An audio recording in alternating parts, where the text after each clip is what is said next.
Depreciation on sold assets.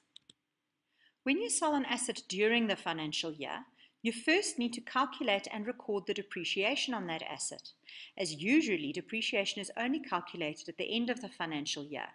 However, the asset would have had some depreciation relevant for the number of months that it has been owned before the date of sale, and this must be taken into account.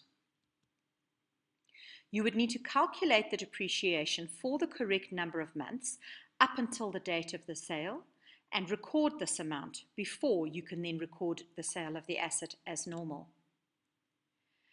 Over here, you can see you would debit the depreciation account and credit accumulated depreciation with this amount that you have just calculated. Note that the date of this transaction would be the date of the sale of the asset. Once you've done that, you are then able to transfer the accumulated depreciation on the sold asset out of the accumulated depreciation account into asset disposal.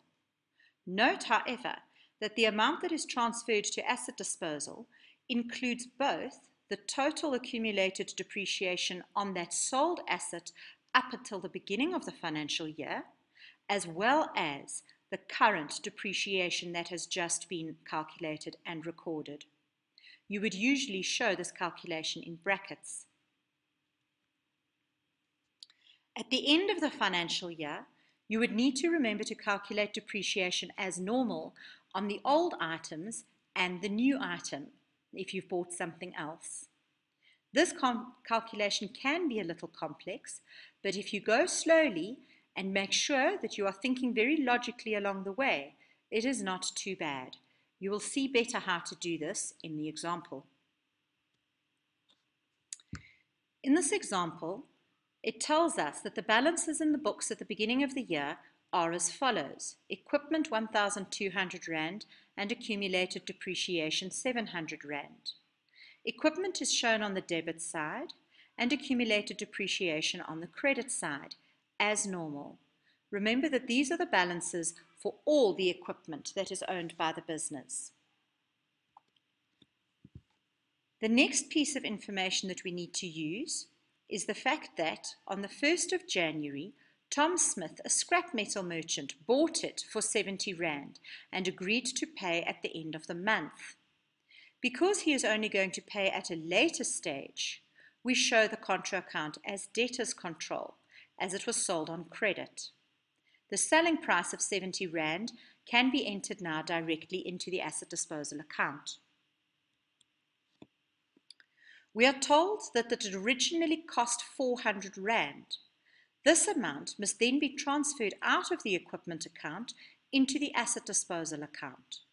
Notice that we are only moving the cost of the sold item. Everything else that the business still owns is left in the equipment account.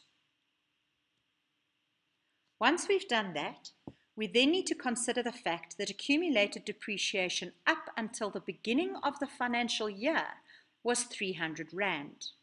This amount must obviously be transferred to asset disposal and so is shown on the debit side of accumulated depreciation. However, we show it as part of our workings in brackets, as we still need to remember to calculate the current depreciation for this financial year. To do this, we'll need to factor in how the calculation needs to be done. We are told that depreciation is calculated at 20% on the carrying value. Therefore, on the 1st of January, on the credit side of accumulated depreciation, you can calculate your depreciation as 10 Rand. This amount would also need to be shown on the debit side of the depreciation account, of course.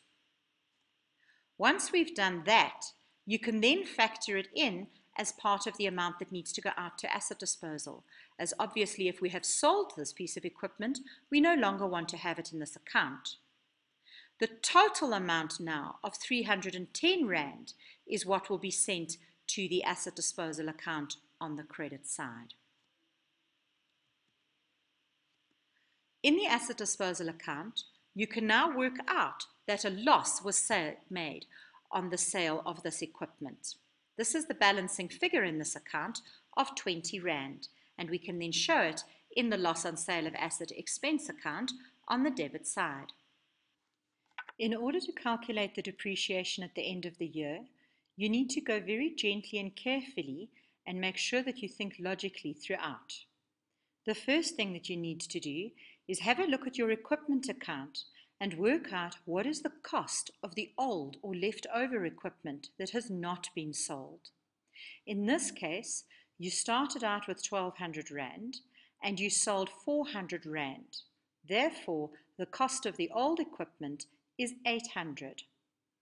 If you had bought new equipment during the year, at this stage you would ignore that. You are only looking at your beginning balance minus whatever was sold. The next thing you need to do is work out the accumulated depreciation on the old equipment that has not been sold. You use exactly the same method by looking to see what the balance is in the account just after the sale. In this case, you use your balance of 700 Rand, add your depreciation of 10 Rand on the sold item that has already been calculated and recorded, and then subtract the 310 that was transferred to asset disposal. In this case, you can work out that the accumulated depreciation relating to old equipment is 400 Rand. You would not expect to have depreciation on new equipment in here yet, as you would still be needing to calculate this. Once you've done that, you can then calculate the depreciation at the end of the financial year on old equipment by taking your cost less your accumulated depreciation to work out the carrying value of the old equipment. In this case, you would use the cost of old, 800, and subtract the accumulated depreciation of old equipment, which is 400, to get a carrying value of 400 Rand. Once you have your carrying value, you can then multiply it by the percentage depreciation, 20%, to get your answer of 80 Rand. This 80 Rand is the depreciation on your old equipment. If you had bought new equipment during the year, this is where you would need to calculate that by simply looking at how much was bought and when it was bought and doing a simple calculation.